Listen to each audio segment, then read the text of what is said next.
তোমাৰ যদি মনত শংকা হয় যে গ্ৰাহনো কোন আছিলে, কিয় বা ঋষিয়ে তেওঁক অভিশাপ দিব লগা হ'ল, কি এনেকুৱা কাম কৰিছিলে, তোমাৰ মনত যদি তেনেকুৱা শংকা হয়, তোমাক তেতিয়াহ'লে মই এই শংকাটো দূৰ কৰাৰ কাৰণে ইতিহাস কথা এটা ক'ব লাগিব। আৰু সেই মহিপাল, তুমি সাৱধান হৈ লোৱা, তোমাক মই সেই ইতিহাস ক'ব গৈ আছো। গন্ধৰ্ববিলাকৰ মাজত হুহু নামৰ এজন গন্ধৰ্ব আছিলে, আৰু সেই গন্ধৰ্বজনে কি কৰে, মন্ত্ৰীবিলাকক সংগত লৈ জলক্ৰীড়া কৰি মহাৰংগে জলৰ তলেৰে ডুব মাৰি মাৰি ইফালে সিফালে সাঁতুৰি ফুৰে। আছে কিছুমান এনেকুৱা পানীৰ তলেৰে ডুব মাৰি বহু নিলগলৈ যাব পৰা কিছুমান আছে। সেই গন্ধৰ্ব যেনেকে পানীৰ তলেৰে ডুব মাৰি সাঁতুৰি ইফালে সিফালে আনন্দ কৰি ঘূৰি ফুৰে, সেই তেনেকুৱা এটা অৱস্থাতে কি এটা ঘটনা ঘটি গ'ল, সেই কথাখিনি তোমাক মই কওঁ শুনা। হেহি বেলা মহাভাগৱত দেৱল যায় নামিলা জলত, স্নান সমৰ পিয়াৰী ক্ষীৰাজ, ব্ৰহ্ম চিন্তি আশা জল মাজ, অধম গন্ধৰ্ব উন্মত্ত, লাখে লাখে ধৰিলা পাৱত। সেই সময়তে দেৱল ঋষিয়ে যাই পানীত নামি স্নান কৰিলে, আৰু স্নান সমৰ্পণ কৰি একোকাল পানীত নামি থাকিয়ে ব্ৰহ্ম চিন্তা কৰি পানীৰ মাজতে ভগৱন্তক চিন্তা কৰি তেওঁ তেনেকে আছে। আৰু এই অধম গন্ধৰ্ব বুলি কৈছে এইবাৰ, তেওঁ কি কৰ্ম কৰিলে, তেওঁ এনেও আগৰবাৰ উন্মত্ত বুলি আমাক আগৰবাৰো ক'লে, এইবাৰো ক'লে, তেওঁ উন্মত্ত সেই হুহু গন্ধৰ্ব। স্নান কৰি ব্ৰহ্ম চিন্তা কৰি থকা সেই দেৱল ঋষিৰ ভৰিত যাই তেওঁ ধৰিলে, আৰু ধৰিয়ে এৰা নাই, কি কৰিলে, টানি নেই আঠাই জললৈ, শৈলা ঋষি ব্যামোহ পৰাই, গ্ৰাহনহে পাছেহে জানিলা, বিষ্ণু স্মৰি সন্মুখ নভুইলা। সেই দেৱল ঋষিৰ ভৰিত ধৰি লাহে লাহে তেওঁক পানীৰ মাজলৈকে টানি লৈ গুচি গ'ল। ব্ৰহ্ম চিন্তি থকা দেৱল ঋষিয়ে প্ৰথমতে জলগ্ৰাহে ধৰা বুলি ভাবিছিলে, কিন্তু ঋষি নহয়, তেওঁ গম পাই গ'ল যে গ্ৰাহ নহয় বুলি তেওঁ জানিলে, আৰু কিছু সুস্থিৰ হ'ল কি কৰিলে, কি যে এজন গন্ধৰ্ব হৈ পেলাই এনেকুৱা কৰ্ম, আজি যদি সাধাৰণ মানে দেৱল ঋষি নহয়, যদি সাধাৰণ কোনোবা হয়তো তেওঁ কি অৱস্থা হ'লে হয়, পানীত টানি লৈ যোৱাৰ পাছত সেই নদীৰ মাজত। গতিকে দেৱল ঋষিয়ে খং উঠি দেৱল ঋষিয়ে কৰিলে কি, প্ৰকোপিত হৈলা মহাশয়, হাত পাৱ শৰীৰ কাম্পই, উপমনে বোলয় বচন, ইটো দেখো গ্ৰাহৰ লক্ষণ। খং উঠিল দেৱল ঋষিৰ, হাত ভৰিবিলাক খঙতে কঁপিব ধৰিলে, আৰু সেই খঙতে দেৱল ঋষিয়ে ক'ব ধৰিলে কি, এইটোতো গ্ৰাহৰহে লক্ষণ, গ্ৰাহেহে জীৱবিলাকক এনেকে ধৰি টানি লৈ যায় বা খায়, গতিকে এইটোতো গ্ৰাহৰহে লক্ষণ। গতিকে দেৱল ঋষিয়ে খং উঠি কৰিলে কি, এই লক্ষণটোৰ পৰা তেওঁক শাস্তি দিবৰ কাৰণে, প্ৰতিকাৰ কৰিবৰ কাৰণে দেৱল ঋষিয়ে চিন্তা কৰিলে। গ্ৰাহ দুৰাচাৰ তেবে সে পাপৰ প্ৰতিকাৰ দুনা যেন নকৰ ইমত আনো হব বৈষ্ণৱ জনত এই বুলি ঋষি মৌন ভৰিলা মনে মাধৱ চিন্তি ৰৈলা এইটো গন্ধৰ্ব হৈ গ্ৰাহৰ লেখীয়া কাম কৰিছা গতিকে তই দুৰাচাৰ তই গ্ৰাহ হৈ থাক তেতিয়াই তোৰ এই পাপৰ প্ৰতিকাৰ হ'ব দুনাই যাতে এনেকুৱা কৰ্ম আন কোনোবা বৈষ্ণৱক তই কৰিব নোৱাৰ তোৰ শাস্তি হ'ল তই গ্ৰাহ হৈ থাক এই বুলি ঋষিয়ে অভিশাপ দিলে যি তেওঁ মনে মনে থাকিলে আৰু মনে মনে তেওঁ ভগৱন্তক চিন্তা কৰি আগৰ নিচিনাকে সেই পানীতে তেওঁ ভগৱন্তক চিন্তা কৰি থাকিলে এতিয়া অলপ আগতে উন্মত্ত গন্ধৰ্বৰ ঋষিৰ সাপ যেতিয়া তেওঁৰ দাঁত লাগিল তেওঁৰ এতিয়া চেতনা আহিব কি কব সাপ পায়া গৰ্ভভাগী গলা হতে তীক্ষণে তীৰে আখি ভৈলা দণ্ডবতে পুৰি বাৰম্বাৰ উঠি উঠি কৰে নমস্কাৰ ঋষিৰ সাপৰ পিছত তেওঁৰ চেতনা আহিল কি কৰিলো মই তেওঁ সেই দেৱল ঋষিকে বাৰে বাৰে নমস্কাৰ কৰিব ধৰিলে প্ৰাৰ্থনা কৰিব ধৰিলে হৰাম তাল ধৰি হৰি গুণ গাৱে নানা বিধ কাকুতি বিনাৱে প্ৰসন্ন হুকমুত বাপ কৰিলো অধমে ঘোৰ পাপ নমস্কাৰ কৰি কৰি স্তুতি কৰি কৰি নানাবিধ কাকুতিৰে দেৱল ঋষিক হুহু গন্ধৰ্বই ক'ব ধৰিলে যে তুমি শান্ত হোৱা প্ৰসন্ন হোৱা মই অধমে ঘোৰ মহাপাপ কৰিলো গতিকে হয় আৰু সীমা কৰিতে যোৱাই দুখিত কৃপা দৃষ্টি চাই মহাভাগৱত ঋষি ভাল প্ৰসন্ন ভৈলন্ত তকাল কৃপা কৰি জ্বলন্ত বচন হুহুতই এৰ ভয় মন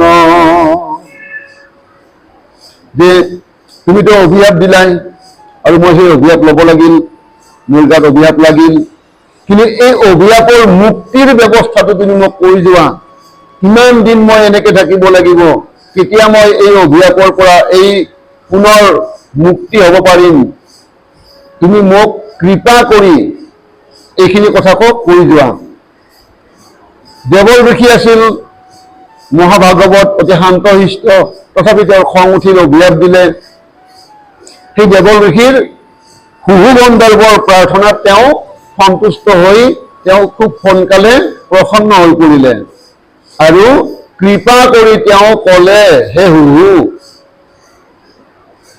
তই ভয় খাব নালাগে মই সমাধানৰ পথটো দি যাওঁ সহজেন মোৰ ধৰিলি পাৱত গজেন্দ্ৰক ধৰি হিমত জিকালত গজেন্দ্ৰ কহৰি মুকুট কৰন্ত কৃপা কৰি তোক হৰি সেই কালে পাই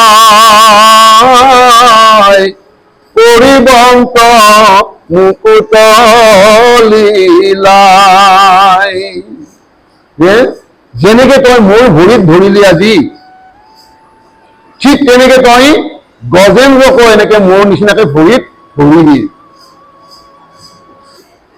যেতিয়া গজেন্দ্ৰক তই এনেকে ভৰিত ধৰিবি আৰু গজেন্দ্ৰই অৱশেষত গজেন্দ্ৰই নিৰুপায় হৈ যেতিয়া হৰিত শৰণাপন্ন হৈ হৰিৰ আশ্ৰয় ল'ব আৰু হৰিয়ে আহি যেতিয়া গজেন্দ্ৰক মুক্ত কৰিব, সেই সময়তে হৰিয়ে তোকো কৃপা কৰিব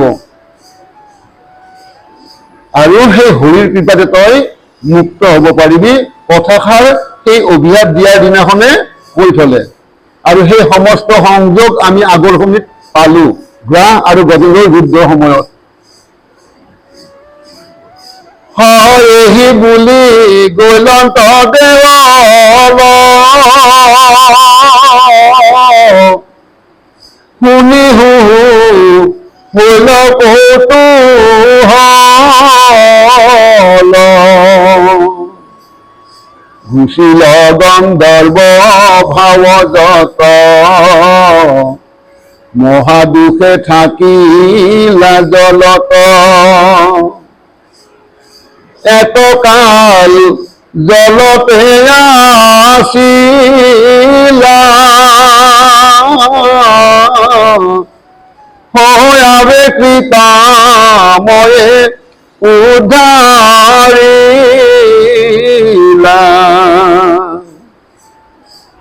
মুক্ত ভইলা দেৱলৰ সাপ গুচিল মনৰ যত তাপ। আৰু এনেকে হুহু গন্ধৰ্বক মুক্তিৰ উপায়টো কৈ দেৱল ঋষি তাৰ পৰা গুচি গ'ল আৰু লাহে লাহে হুহু গন্ধৰ্বৰ কি হ'ল, তেওঁৰ মনৰ সেই গন্ধৰ্ব যিটো ভাৱ সেইটো তেওঁৰ মনৰ পৰা আঁতৰি গ'ল আৰু তেনেকেই লাহে লাহে গ্ৰাহৰ শৰীৰ লাভ কৰিলে আৰু গ্ৰাহৰ শৰীৰেৰে তেওঁ জলৰ মাজে থাকি গ'ল। আৰু সেই সাপ দিয়াৰ দিনাখনৰ পৰা এই গজেন্দ্ৰ মোক্ষৰ দিনাখনলৈকে তেনেকেই পানীৰ মাজতে আছিলে আৰু এতিয়া ভগৱন্তই আহি গজেন্দ্ৰৰ লগতে গ্ৰাহক দেৱল ঋষিৰ সাপৰ পৰা মুক্ত কৰিলে আৰু গ্ৰাহ গুচি পুনৰ গন্ধৰ্ব শৰীৰ লাভ কৰিলে হুহু গন্ধৰ্বই।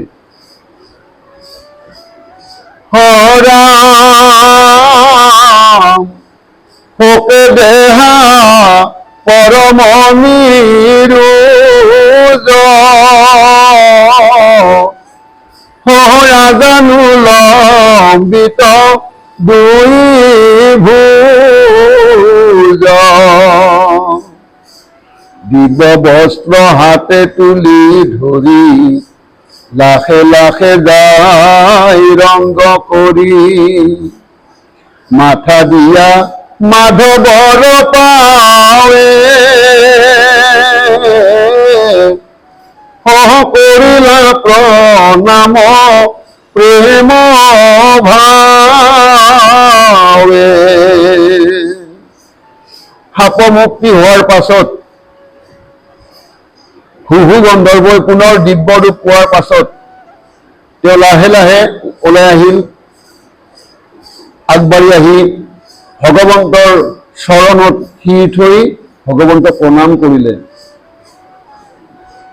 উঠি আতি হুয়া আনন্দিত পঞ্চম উচাৰি গাঁৱে গীত নানা ভাৱে ঈশ্বৰক পাই যাৰ কদাচিত ক্ষয় নাই সমস্ত যশৰে যিটো ধাম কীৰ্তনক যোগ্যতাৰ নাম হে ৰাম হজাৰ যশ চাই গুছে কম যাৰ গুণ কথা মনোৰম হেনয় প্ৰভুক পাইলা তয় ব্ৰহ্মা আদি দেৱে সুনিশ্চয়। গতিকে হুহু গন্ধৰ্বই মনৰ আনন্দত পুনৰ মুক্তি পোৱাৰ মনৰ যিটো আনন্দ, পুনৰ গন্ধৰ্ব ৰূপ পোৱাৰ আনন্দ আৰু আনন্দতে তেওঁ স্তুতি মিনতি কৰি নাচি বাগি কীৰ্তন কৰিব ধৰিলে। যে ইয়াত কৈছে যে ভগৱন্ত, আমি দেখিলোৱে ভগৱন্তৰ কৃপাৰ বিষয়ে। গতিকে এনেকুৱা কৃপাময় ভগৱন্ত, এনেকুৱা কৃপাময় ঈশ্বৰ, যাৰ কেতিয়াও কোনো ৰূপতে ক্ষয় নাই, সমস্ত যশৰ ধাম এই হৰি বা মাধৱ, যাৰ কথা এই গুণলীলাবিলাক কীৰ্তনৰ যোগ্য, যাৰ যশস্যাবিলাক গুণ কীৰ্তনবিলাক আমি যদি গাওঁ শুনো, আমি আনন্দ কৰোঁ, সেইবিলাক লৈ আমি তেওঁৰ যশস্যাবিলাক শ্ৰৱণ কৰোঁ, কীৰ্তন কৰোঁ, তেতিয়া কি হয়, মনৰ যিটো অজ্ঞান ক্ৰমগুণ যিটো আমাৰ, এইটো আঁতৰি যায়। গতিকে ব্ৰহ্মাকে আদি কৰি দেৱতাবিলাকে এইবিলাক দেখিলে ভগৱন্ত কৃপাময় হৰি অনুগ্ৰহ কৰিলা দৰি ভূতই চলনি লোক প্ৰতিক্ষণে হুমৰি বিমুখ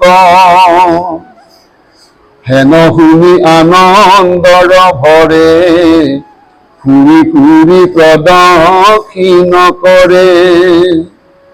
তাৰপিছত ভগৱন্তই কি কৰিলে, গ্ৰাহক ক'লে, সেই হুহু গন্ধৰ্বক ক'লে, তই এতিয়া আৰু দুখ হৈ থাকিব নালাগে, পুনৰ মুক্তি পালি, পুনৰ একে ৰূপ পালি, গতিকে নিজৰ থানত গুচি যা আৰু এটা কাম কৰিবি, প্ৰতিক্ষণে মোক সুমৰণ কৰিবি। এই কথাষাৰ যেতিয়া শুনিলে ভগৱন্তৰ মুখৰ পৰা হুহু গন্ধৰ্বই, তেওঁৰ মন আনন্দৰে ভৰি পৰিল আৰু ভগৱন্তৰ চাৰিওফালে প্ৰদক্ষিণ কৰি কৰি তেওঁ প্ৰণাম কৰিব ধৰিলে। চৰণত পৰি প্ৰণামিল প্ৰেমে আতি হৃদয় দ্ৰবিল চাহিয়া চাহবে ৰংগ মন আইল দিব বিমান শোভন জয় কৃষ্ণ স্মৰি বিমানে চৰিলা ৰংগ কৰি। ভগৱন্তক প্ৰদক্ষিণ কৰি কৰি প্ৰণাম কৰি কৰি থকাৰ পিছতে হঠাৎ দিব্য বিমান আহি পালে, অতি শোভনীয় দিব্য বিমান আহি পালে, সকলোৱে দেখিলে আৰু জয় কৃষ্ণ স্মৰণ কৰি চিঞৰি কি কৰিলে, অতি আনন্দেৰে হুহু গন্ধৰ্বই সেই বিমানত উঠিলে আৰু নিজৰ থানলৈকে গুচি গ'ল। পৰিহৰি সমস্ত পাপক চলি গলা গন্ধৰ্ব লোকক মাধৱৰ পাদ পদ্ম স্মৰি থাকিলন্ত ভকতি আচুৰি। সমস্ত পাপ ক্ষয় কৰি এনেকে গন্ধৰ্ব শৰীৰ লৈ গন্ধৰ্ব লোকক গুচি গ'ল হুহু গন্ধৰ্ব। আৰু সিদিনাৰ পৰাই মাধৱৰ পাদ পদ্ম স্মৰণ কৰি ভকতি আচৰণ কৰি থাকিব ললে। হে ৰাম শুনি অক সভাসদ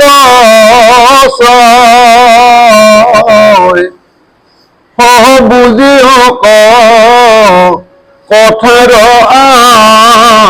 আশয় মহন্ত হবৰ লৈও বোধ বৈষ্ণৱত এৰি বিৰোধ। এই কথাখিনিৰ মাজেৰে কৈ কৈ আহি আমাৰ শেষত এতিয়া অলপ উপদেশত আমি আহি পৰিলো আৰু এই উপদেশখিনিত আমাক কি ক'লে যে সভাসদ সমস্ত বুলি আমাকে উদ্দেশ্য কৰি কথাখিনি ক'লে যে কথাখিনি যে ইয়াত আলোচনা কৰা হ'ল ইয়াৰ ৰহস্যখিনি বুজি পালোনে বা আমি? এই হুহু গন্ধৰ্ব কিয় এনেকুৱা হ'ব লগা হ'ল, কি হৈ পৰা ক'ৰ পৰা কেনেকে ক'ত গ'ল, এই কথাখিনি যে আমি আলোচনা কৰিলো, ইয়াৰ যিটো আচল তত্ত্ব অৰ্থ আমি বুজিলো নে নাই, এইটোকে কবিয়ে এতিয়া আমাক উপদেশ স্বৰূপে ক'ব উঠিছে যে কথাৰ আশয়টো বুজি লোৱা, যে দেৱল ঋষিৰ নিচিনা এজন মহাভাগৱত গন্ধৰ্বক, দেৱল ঋষিৰ নিচিনা এজন মহাভাগৱত মুনিক যেতিয়া এই গন্ধৰ্বই উন্মত্ত হৈ অহংকাৰী হৈ ভৰিত যায় ধৰিলে, দেৱল ঋষিৰ কোপত পৰিব লগা হ'ল। আৰু সেই কোপত ঋষি বা মহাভাগৱত ঋষিৰ কোপত পৰাৰ কাৰণে, বৈষ্ণৱৰ কোপত পৰাৰ কাৰণে সেই বৈষ্ণৱৰ মুখেৰে ওলোৱা কথাখিনি তেওঁ সাপ অনুসৰি গ্ৰহণ কৰি লৈ তেওঁ ইমান দিন গন্ধৰ্বৰ পৰা গ্ৰাস হৈ থাকিব লগা হ'ল। গতিকে ক'ব খুজিছে আমাক যে মহন্ত হবৰ এই বুজনিবিলাক আমাক লোৱাটো দৰকাৰ, আৰু কেতিয়াও যাতে আমি কোনো মহন্তৰ বা কোনো বৈষ্ণৱৰ বিৰুদ্ধাচৰণ নকৰো। মহন্ত বা বৈষ্ণৱৰ বিৰুদ্ধাচৰণ কৰিলে আমাৰ কি হয়, আমি গ্ৰাস নহলেও কিবা এটা ক্ষতি আমাৰ হয়। গতিকে ইয়াত কৈছে আয়ুশ্ৰী যশ ধৰ্ম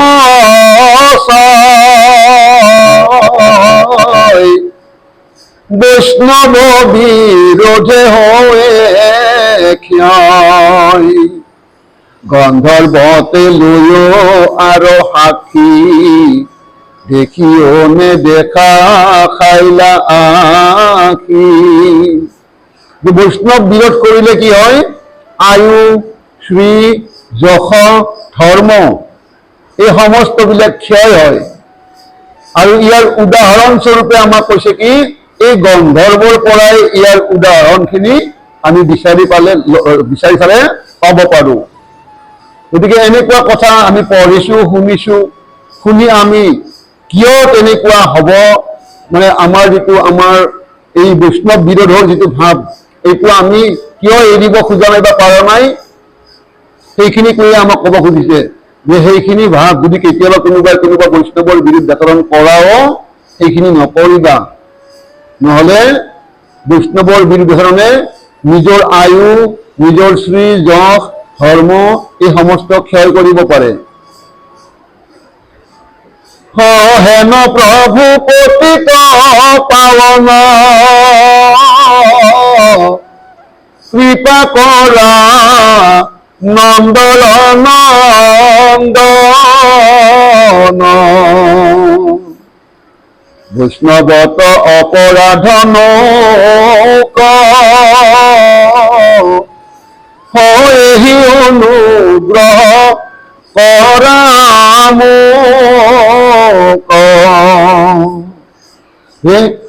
ভগৱন্তক আমি সদায় পতিত পাৱন বুলি কওঁ। সেই পতিতত পৰি থকা বিলাকক উদ্ধাৰ কৰ্তাই হ'ল ভগৱন্ত। গতিকে সেই ভগৱন্তক এইবাৰ কৈছে, হে ভগৱন্ত নন্দৰ নন্দন, মোৰ দ্বাৰা যাতে কেতিয়াও বৈষ্ণৱৰ অপৰাধ নহয়, এই অনুগ্ৰহখিনি তুমি মোক কৰা। আৰু এটা কৃপা কৰা যে মোৰ মুখে তজু গুণ নাম ৰূপ প্ৰভু ৰূপয় বিৰাম, অহে মূঢ় গোপাল চৰণে হৰি হৰি বোলা সৰ্ব জনে।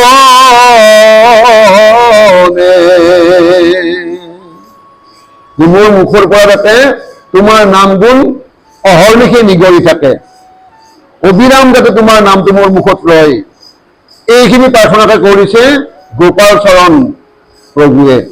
আৰু কৈছে যে মই মহামূঢ় প্ৰভু, মোৰ নাম গোপাল চৰণ, মই এইখিনিয়ে তোমাক মিনতি কৰিছো, হে নন্দ নন্দন, যাতে মোৰ কেতিয়াও কোনো বৈষ্ণৱৰ বিৰুদ্ধাচৰণ কৰিব লগা অৱস্থা নাহে, এইখিনি অনুগ্ৰহ তুমি মোক কৰিবা। আৰু মোৰ মুখেৰে যাতে অবিশ্ৰাম ভাৱে তোমাৰ নামটো নিগৰি থাকে, এইখিনি তুমি মোক মানে কৃপা কৰিবা, অনুগ্ৰহ কৰিবা। এইখিনি কথা কৈয়ে আমাক উদ্দেশ্য কৰি হৰি হৰি বোলা সৰ্বজনে বুলি কৈ আমাক হৰিৰ নাম স্মৰণ কৰিবৰ কাৰণে উপদেশ স্বৰূপে আগবঢ়ালে।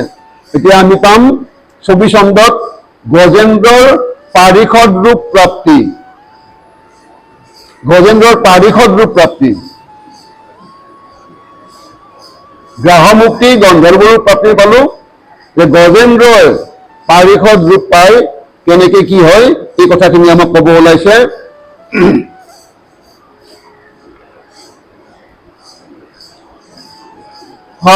শুকনি গদতি মুনি শুনি অপমহামতি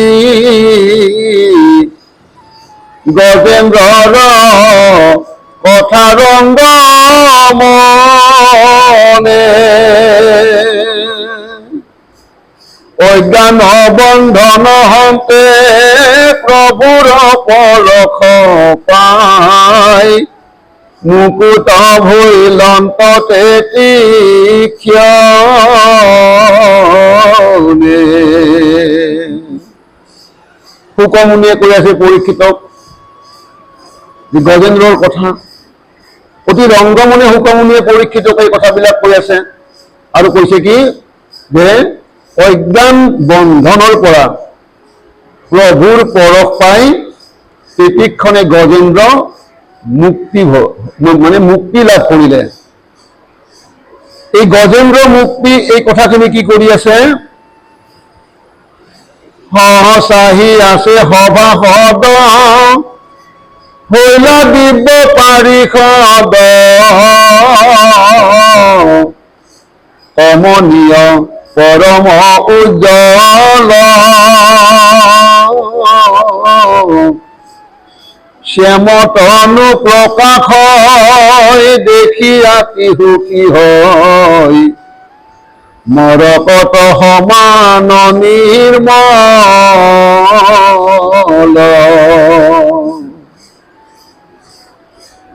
মুখ পদ্ম প্ৰকাশ কোটি ইন্দু সমহৰ উষ্ঠ জলে বন্দুলিৰ পাখি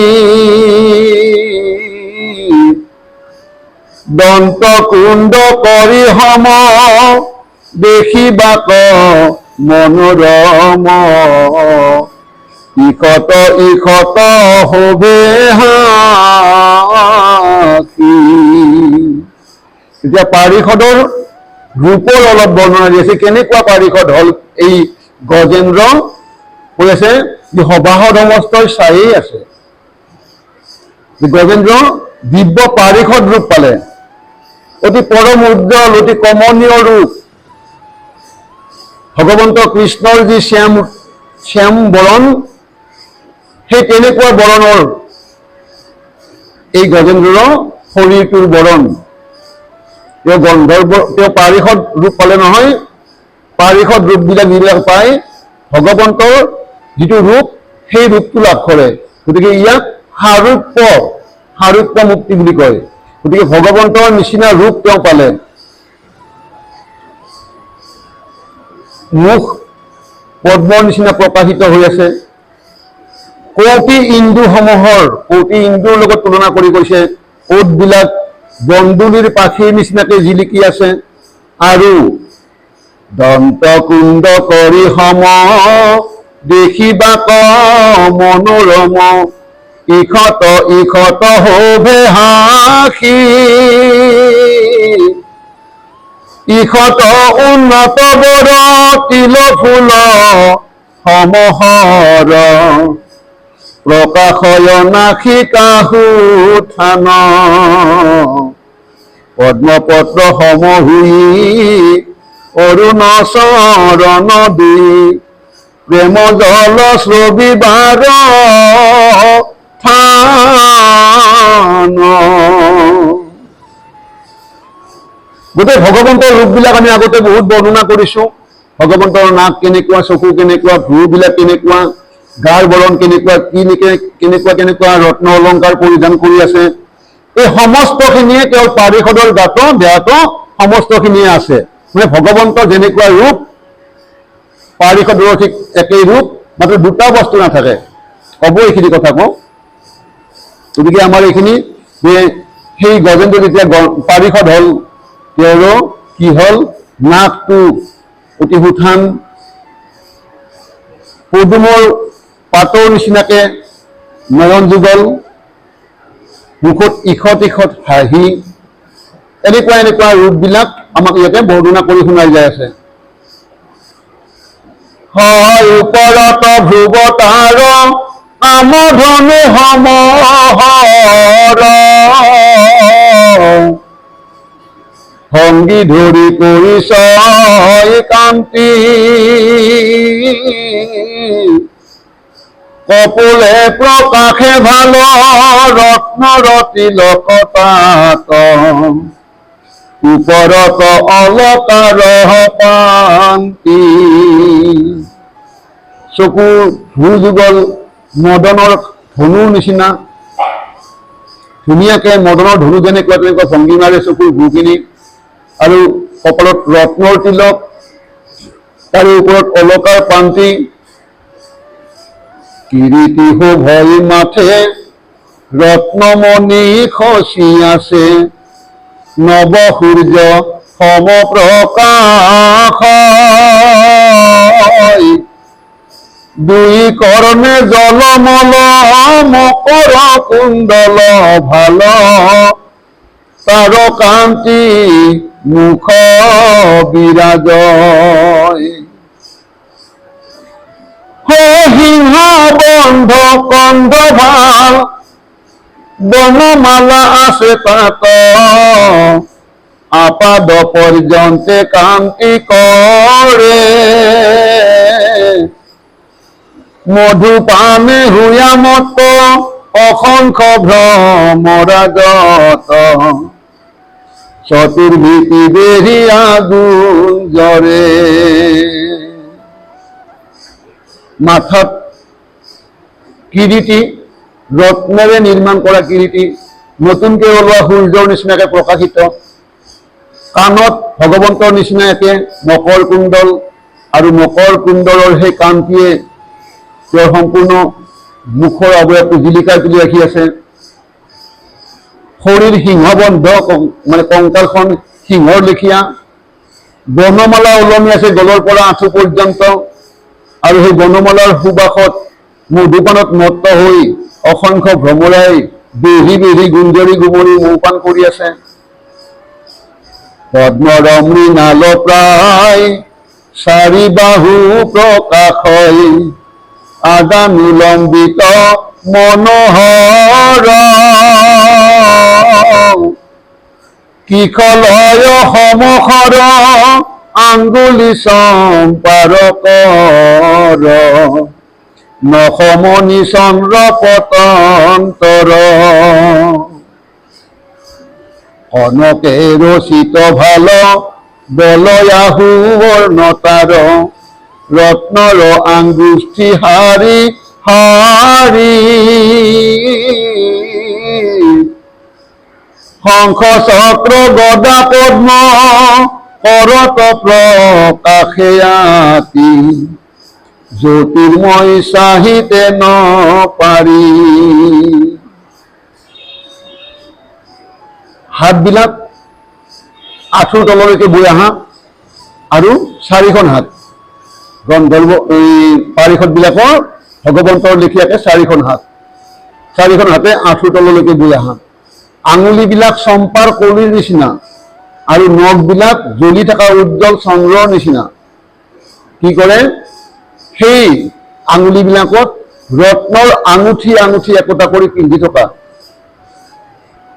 শংখ চক্ৰ গদা পদ্ম এইবিলাক হাতত জিলিকি আছে, আৰু সেইবিলাকৰ যিটো জ্যোতি, চাব নোৱাৰা এটা, চকুত চমক লাগি যোৱা এটা জ্যোতি। সহকণ্ঠে তিনি ৰেখা যেন শংখ নাভি সমতে ন, কান্তি কৰে বহল হৃদয়, মুক্ত হীৰা সুবৰ্ণৰ নানা মণি আছে পাত, দেখিয়াতি আনন্দ মিলয়, যেনয় ষষ্ঠৰ পত্ৰ তিনি ৰেখা সমন্বিত, সুন্দৰ উদৰ প্ৰকাশ, গভীৰ উত্তম নাভি সিংহ বন্ধ পতিত তাত ৰত্ন মেখলা আশয়।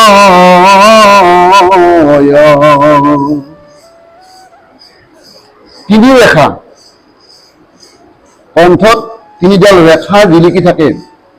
ভগৱন্তৰ ৰূপত আমি পাওঁ আৰু শংখৰ নিচিনা তেওঁৰ সেই নাভি, বহল হৃদয়। আমাক এটা পাতৰ ছবি দেখাইছে, আমাক আহঁত গছৰ পাত। আহঁত গছৰ পাতটো দেখিছেনে? তিনিডাল ৰেখাৰে জিলিকি থকা নিচিনা আহঁত গছৰ পাত। এই অস্বস্থ পত্ৰ যেনেকৈ তিনিটা ৰেখাৰে আমি দেখা পাওঁ, ঠিক এই পাৰিষদৰ ৰূপতো তেনেকুৱাকে দেখাইছে যে গোটেই কি সুন্দৰ অস্বস্থ পত্ৰ, তেওঁৰ শৰীৰটো এই নাভিৰ পৰা এইখিনিক সেই পাতটোৰ লগত তুলনা কৰিছে। আহঁত গছৰ পাতটোৰ কি সুন্দৰ ছবি, সেইখিনিৰ লগত তুলনা কৰিছে ইয়াতে আমাক বুজি পোৱাৰ কাৰণে। অতি গভীৰ নাভি আৰু কোমৰ সিংহৰ লেখীয়া, তাতে কৰি থাকি ৰত্নৰ নিৰ্মিত মেখলা পৰিধান কৰি আছে।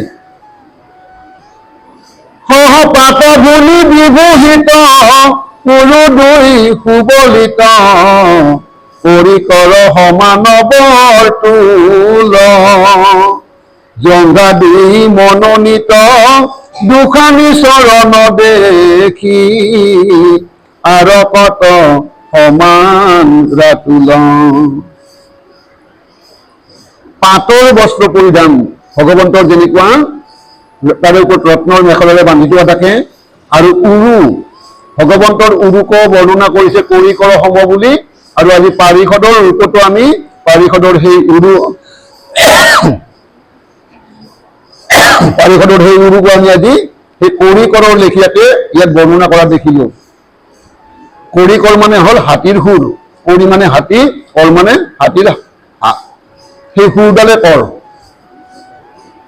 আৰু হৰিৰ যি তলুৱা, যিটো বৰণ আৰকত ৰঙা, ভগৱন্তৰ চৰণ তলখন যেনেকুৱা আৰকত। আৰকত মানে কেনেকুৱা? গাখীৰ অলপত যদি অলপ সিন্দুৰ পেলাই দিয়া হয়, যিটো বগাই ৰঙাই মিশ্ৰিত হয়, যিটো গোলপীয়া নিচিনা ৰূপ হ'ব, এইটো আৰকত। ঠিক তেনেকুৱা ভগৱন্তৰ চৰণৰ তলুৱাৰৰ ৰূপ আৰু পাৰিষদৰো সেই একেই, ইয়াত বৰ্ণনা মতে আমি পালো। কোমল আঙ্গুলি ছয় নখ তাপ প্ৰকাশয়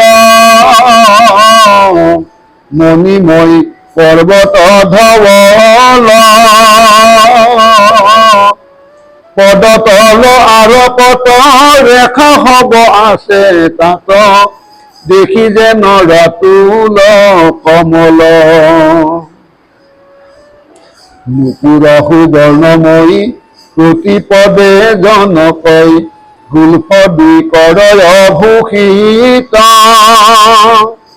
সৰ্ব অংগ সুবলিত পীত বস্ত্ৰে বিৰাজিত তৰুণ বয়সে সদা স্থিত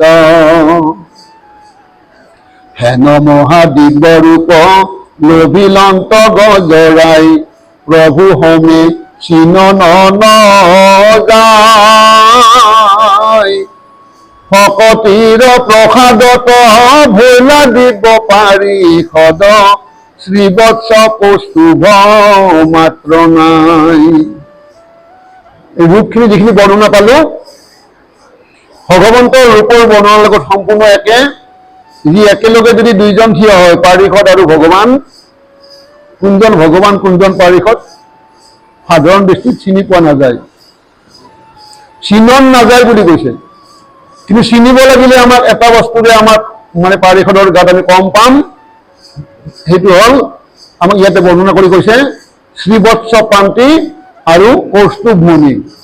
এই কৌস্তুভমণি আৰু শ্ৰীবৎস পান্তি মাত্ৰ পাৰিষদৰ শৰীৰত নাথাকে, বাকী গোটেইখিনি ভগৱন্তৰ নিচিনা একে ৰূপ। সেইকাৰণে এই মুক্তিটোক, এই মোক্ষটোক সাৰূপ্য মুকুতি বুলি কয়, সমান ৰূপৰ অধিকাৰী হোৱা।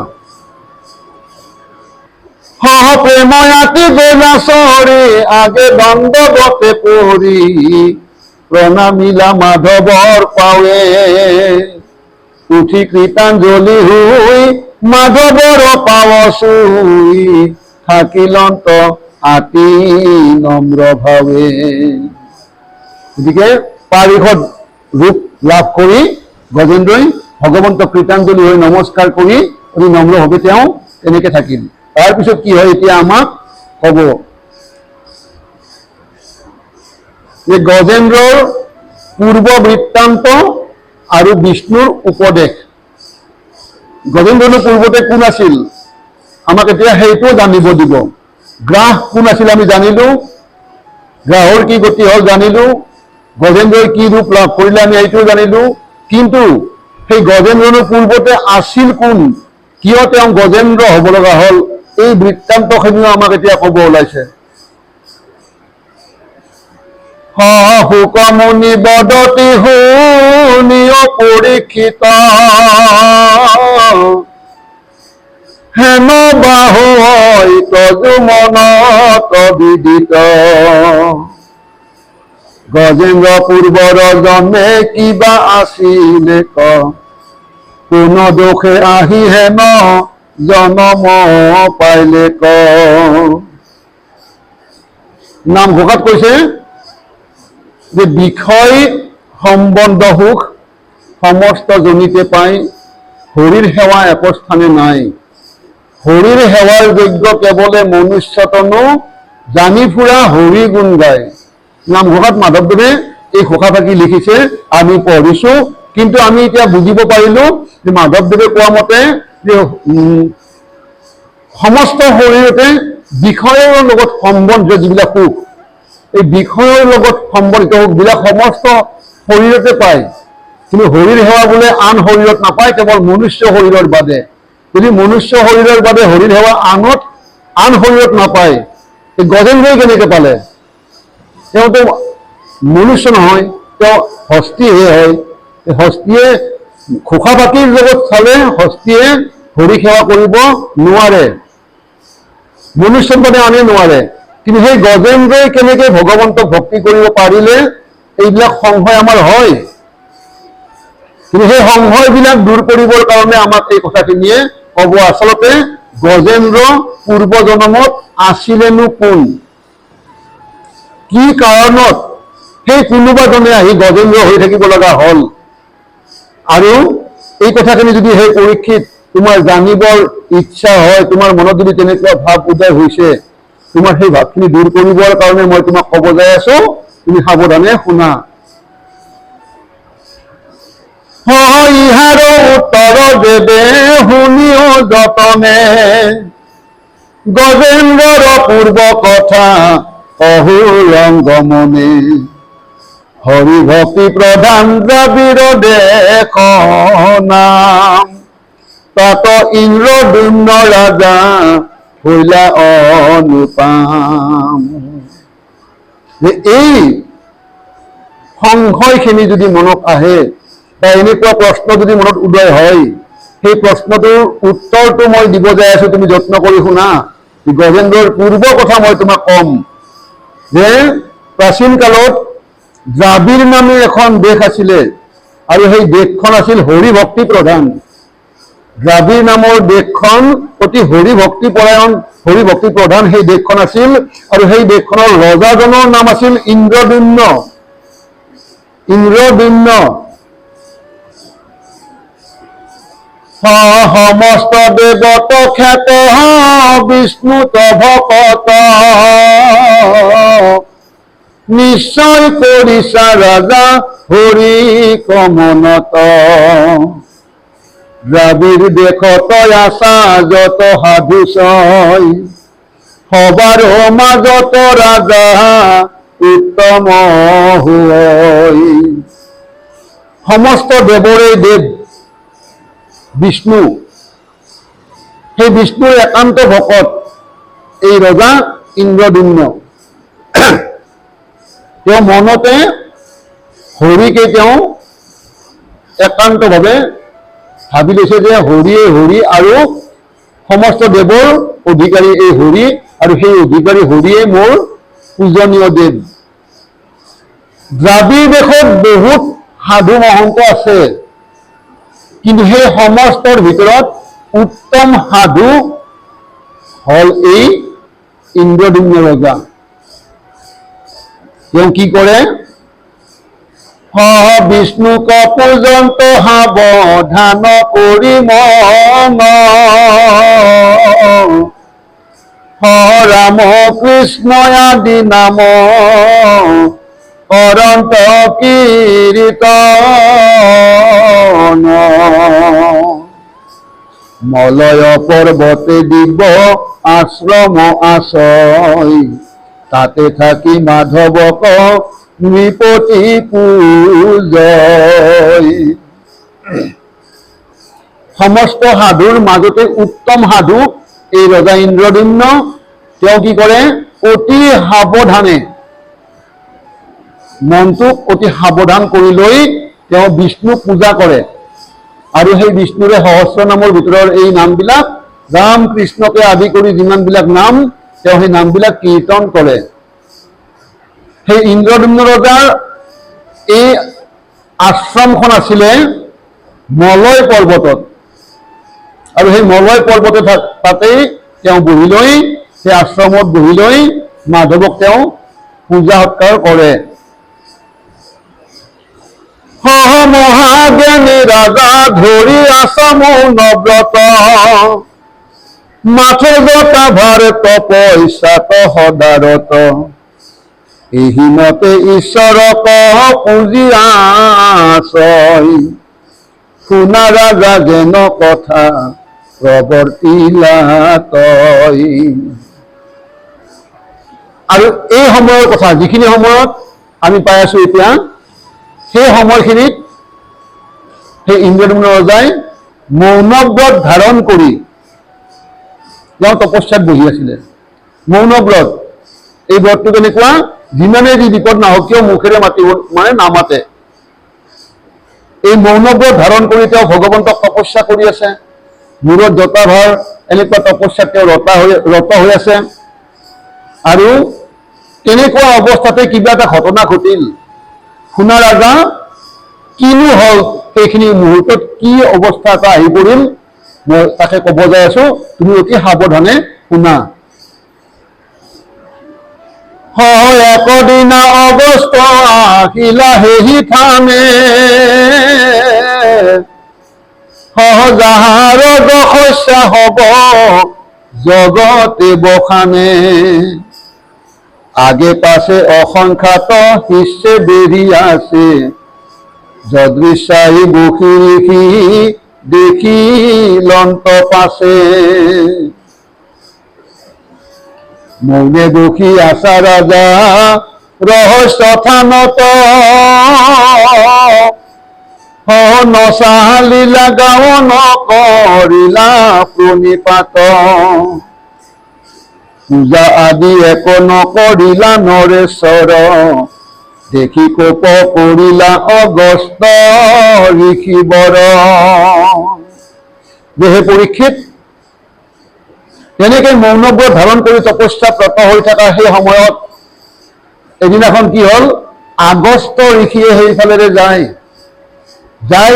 সেই ৰজাৰ আশ্ৰমখন পালে। অসংখ্য শিষ্য, এই অগস্ত ঋষিৰ অসংখ্য শিষ্য আগে পাছে সেই শিষ্যবিলাকে বেৰি যাই আছে। যাই থাকোঁতে দেখিলে যে আশ্ৰমত ৰজাই বহি আছে, মাতবোল নাই। ৰজাই তেনেকে বহি থাকিল। অগস্ত ঋষি যাই পাইছে, ৰজাৰ কোনো সাৰ সুৰ নাই। ৰজাই গাৰ লৰচৰ কৰি দেখি এবাৰ চোৱাও নাই। উঠি আহি যে প্ৰণিপাত এটা কৰিব লাগে সেইখিনিও নাই। অগস্ত ঋষি আহিছে, পূজা অলপ কৰিব লাগে, কিবা এটা আদৰ সাদৰ কৰিব লাগে, ৰজাৰ সেইখিনি ব্যৱস্থা নাই। তাকে দেখি অগস্ত মুনিৰ খং উঠিল। খং উঠি অগস্ত ঋষিয়ে কি কৰিলে? কোপৰ বেগত ঋষি নিপতিক প্ৰতি, দিবাহক লাগিলা সাপ কৰি যুগুতি, ইটো দুষ্ট চিত্ত জান অসাধু নিশ্চয় এক সাধু হন্তে নয় বুদ্ধি পাৱই। খং উঠিল অগস্ত্য মুনিৰ। খঙৰ কোপত সেই অগস্ত্য ঋষিয়ে অভিশাপ দিব ধৰিলে যে এই দুষ্ট ৰজা, ইয়াৰ গাত সাধুৰ একো লক্ষণেই নাই। সাধুৰ কিছুমান লক্ষণ থাকে, ইয়াৰ গাত মই লক্ষণবিলাক দেখা নাই। আৰু কি কৰিলে?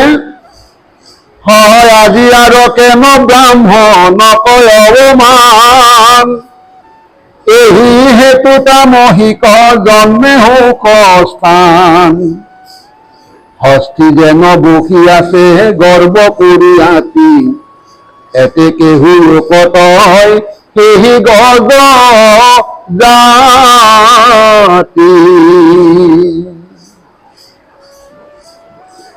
আজি সাধুৰ যে লক্ষণ নাই তাৰ একেবাৰে প্ৰমাণ যে তাৰ আশ্ৰমত আমাৰ লেখীয়া এই ঋষিবিলাক আহিছো, ব্ৰাহ্মণবিলাক আহিছো, যে কোনো ধৰণৰ মান সৎকাৰ কৰা প্ৰয়োজন বোধ কৰা নাই। গতিকে হাতীৰ নিচিনাকে যেনেকে বহি আছে লৰচৰ কৰা নাই, সেই তামহিক হাতীৰ জন্মত হাতী ৰূপত যায় মানে সেই জাতিত জন্ম হওক। অভিশাপ দিলে যে সাধু এজনে এজন ঋষি মুনি কোনোবা আহিলে উঠি আহি প্ৰণাম কৰে, আদৰ সাদৰ কৰে, পূজা সৎকাৰ কৰে, বহুত কিবা কিবি। কিন্তু হাতীৰ নিচিনাকে বহি আছে, কোনো সাধুৰ লক্ষণ দেখুওৱা নাই, যেন একো নাজানে মূৰ্খ তামহিক। গতিকে সেই তামহিক জন্ম সি পাওক, যি হাতীৰ নিচিনাকে বহি আছে সেই হাতী জাতিৰে তাৰ জন্ম হওক। অভিশাপ দি পেলালে। নিগদতি হুক শুনা পৰীক্ষিত বাপ, এই মতে অগস্ত দিলন্ত চন্দ্ৰ সাপ। অদ্ভুত আশ্চৰ্য ঋষি ভক্ততে প্ৰধান, ছাত্ৰগণ সমে পাছে গৈল নিজ থান। সেই পৰীক্ষিত এনেকে অগস্ত্য মুনিয়ে চন্দ্ৰসাপ, সেই ইন্দ্ৰদেৱৰ ৰজাক চন্দ্ৰসাপ দিলে আৰু ছাত্ৰবিলাকক লগত লৈ যিফালে যাব লগা আহিছিল গুচি গৈ থাকিল। ইন্দ্ৰদুম্ন মহাৰাজ ঋষি ধৰ্মে স্থিত, সাপ পায়া অদৃষ্ট চিন্তিলা হৃদিত। মোৰ হেন কৰ্ম আছে ঈশ্বৰ ইচ্ছাত, মহাঋষি অগস্ত্যৰ দোষ নাহিয়াত। এতিয়া অগস্ত্য মুনিয়ে ভাবিছিল সাধু নহয়, সাধুৰ লক্ষণ নাই। নিজে সাধু হয়নে নহয় প্ৰমাণটো আমাক দিলে। ইন্দ্ৰদুম্ন ৰজাই তেওঁ ঋষি ধৰ্মত স্থিত হৈ ভগৱন্তক তপস্যা কৰি থকা অৱস্থাত যেতিয়া অগস্ত্য মুনি আহিয়ে অভিশাপ দিলে, তেওঁ সেইটোত অগস্ত্য মুনিৰ একো দোষ নাই বুলি ক'লে। ইয়াতনো অগস্ত্য মুনিৰ কি দোষ? মোৰ অদৃষ্টতে এনেকুৱা হ'ব লগা আছিল, মোৰ এনেকুৱা কৰ্ম ঈশ্বৰৰ ইচ্ছাতে হৈছে। আৰু কোনোবা এজন নিমিত্ত মাত্ৰ আহি মুখেৰে ব্যৱহাৰে কৰিছে কথাখিনি, ঈশ্বৰৰ কিজানি কিবা ইচ্ছাই আছে মোক লৈ এনেকুৱা।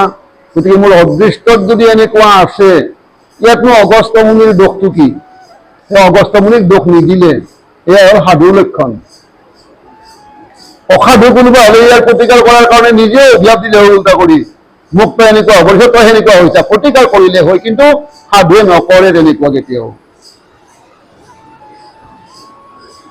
এহি মতে অৰ্থ ছয় মনে আলসিয়া, পাইলা হস্তি জন্ম পূৰ্ব দেহাক এৰিয়া। মহাতামসিক জন্ম লোভিলা যাৱত, পূৰ্ব জ্ঞান মানে নষ্ট হইলে কতাৱত। এনেকে মনতে তেওঁ নিজৰ মনতে বিচাৰ কৰিছে, ইয়াত অগস্ত্য মুনিৰ একো দোষ নাই, ঈশ্বৰৰ ইচ্ছা, মোৰ অদৃষ্টৰ লিখন, গতিকে মই ইয়াক পালন কৰিম।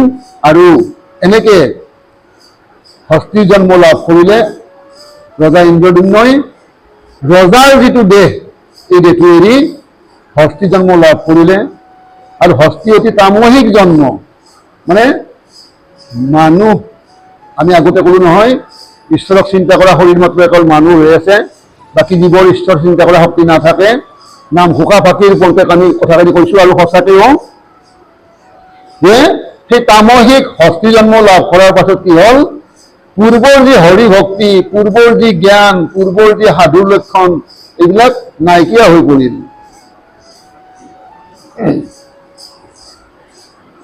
ঈশ্বৰ কৃষ্ণত যিদা স্মৰণ আছিল গজ জন্ম পাইলা মাত্ৰে কিয় নষ্ট হইল যদি বোলা কিয় কোনো উপজিলা মতি ইহাৰ উত্তৰ শুনি কহবিহিতি ঈশ্বৰ কৃষ্ণৰ যিবিলাক স্মৰণ আছিল গজ জন্ম পোৱাৰ লগে লগে সেইবিলাকো মনৰ পৰা আঁতৰি গ'ল এতিয়া সেই পৰীক্ষিত তুমি এতিয়া আৰু মোক সুধিব পাৰা তোমাৰ মনত আৰু প্ৰশ্ন উদয় হ'ব পাৰে যদি পাহৰি গৈছিলেই পুনৰ কিয় আহিল মনত পুনৰ কিয় হাতীটোৱে আৰু ঈশ্বৰক ভক্তি কৰিব পৰা হ'ল এনেকুৱা প্ৰশ্ন তোমাৰ আহিব পাৰে আৰু অহাটোৱে উচিত গতিকে তোমাক মই তাৰ উত্তৰটো কওঁ শুনা অদ্ভুত প্ৰভাৱ দেখা হৰি পূজনৰ ঋষি হাতে গজ যদি ভোলা নৰেশ্বৰ তাহাতে স্মৰণ আখি হৰাম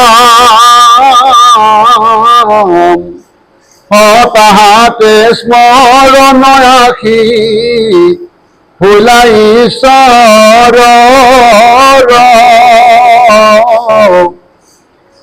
পূজাৰ প্ৰভাৱ আক জানা নৰেশ্বৰ আমি যদি আজি ঈশ্বৰৰ পূজা কৰিছো কীৰ্তন কৰিছো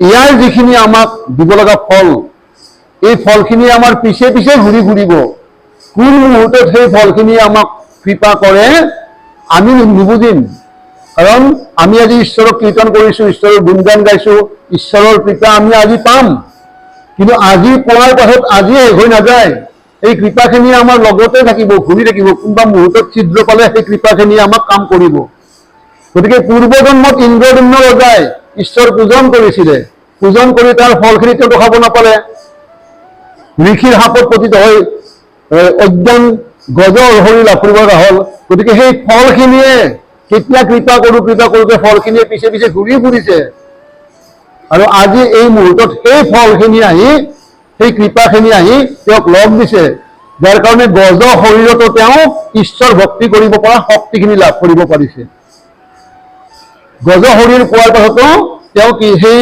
অজ্ঞান শৰীৰটিয়েও ভগৱন্তৰ কৃপা পালে আৰু কৃপা পাই ভগৱন্তক স্তুতি কৰিব পৰা হ'ল আমাক ক'ব আৰু ইয়াতে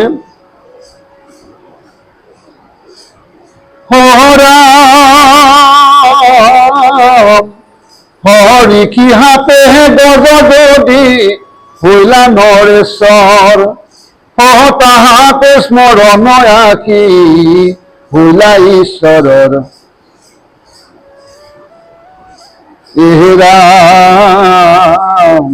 এহি মতে গজেন্দ্ৰ কহ মুকুত কৰিয়া মহা চমৎকাৰে প্ৰভু আচন্ত ৰহিয়া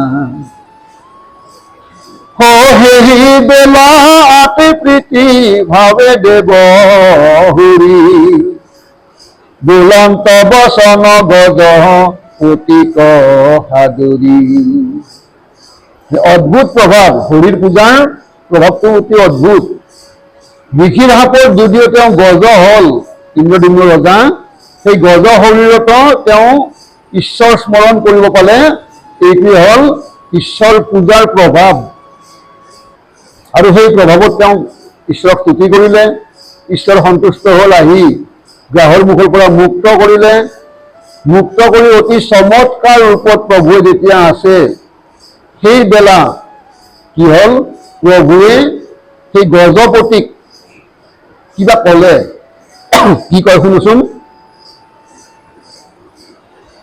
সৰ্বজনে নিখবদে শুনিয়া আছয়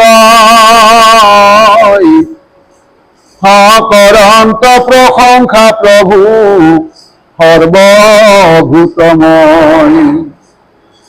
ভগৱন্ত নিগদতি শুনা গজৰাই আমাক তোমাক যিটো স্মৰয় সদায়। ভগৱন্তই ক'লে, অতি প্ৰশংসা কৰি ক'লে গজৰাজক। ভগৱন্তই কৈছে, হে গজৰাজ, তোমাকেই হওক বা আমাকেই হওক, যিজনে সদায় স্মৰণ কৰে সেইজনৰ কি হ'ব?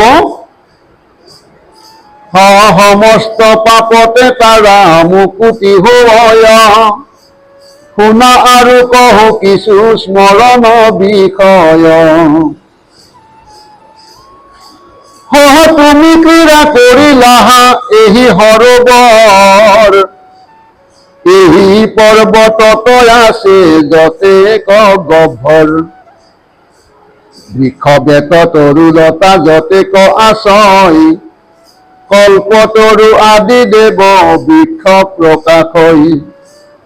কাষম্বাৰ মাজে এক গোটাক স্মৰই, সমস্তে পাতকতাৰ তেখনে হৰই।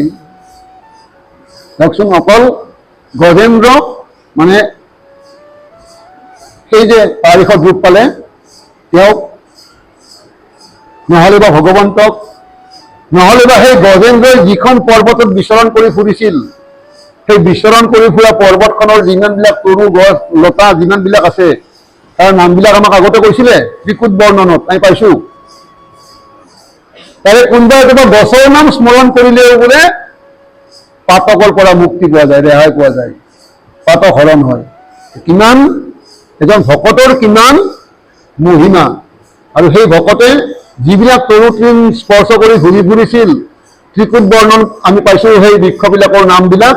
তাতে যিমানবিলাক মানে দেৱবৃক্ষ আছে, বৃক্ষ আছে, বেত আছে, তৰু লতা যিমান যিবিলাক আছে, আৰু যদি এক গোটাকো স্মৰণ কৰে তেতিয়াও বোলে পাপ হৰণ হয়। আৰু আজি আমি ইয়াতে সামৰিলো।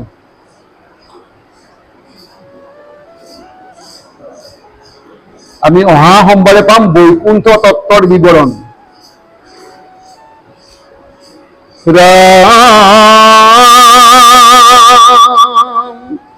নিৰন্তৰে বোলা ৰাম ৰাম হৰি ৰাম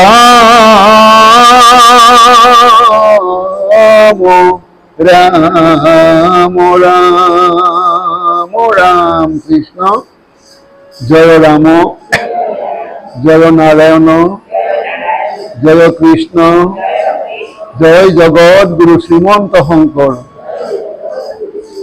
কৃষ্ণ হরি ওম রাম। হয় অপরাধ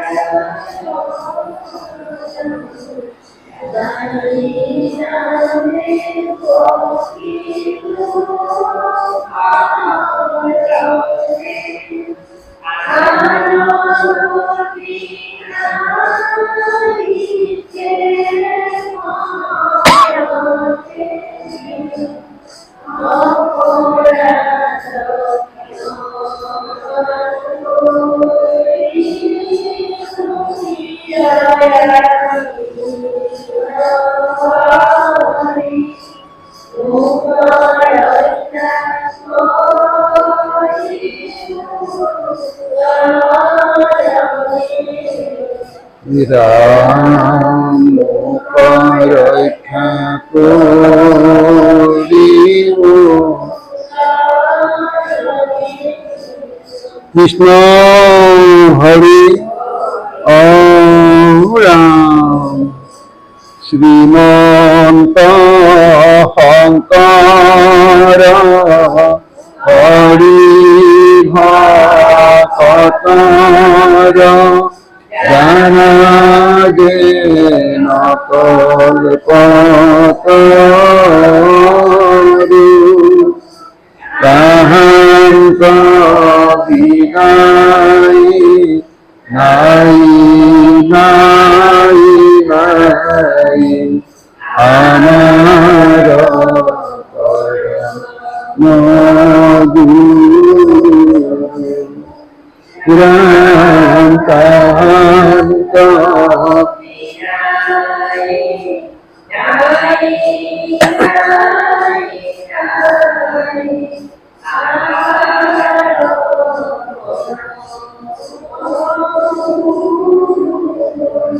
কৃষ্ণ হরি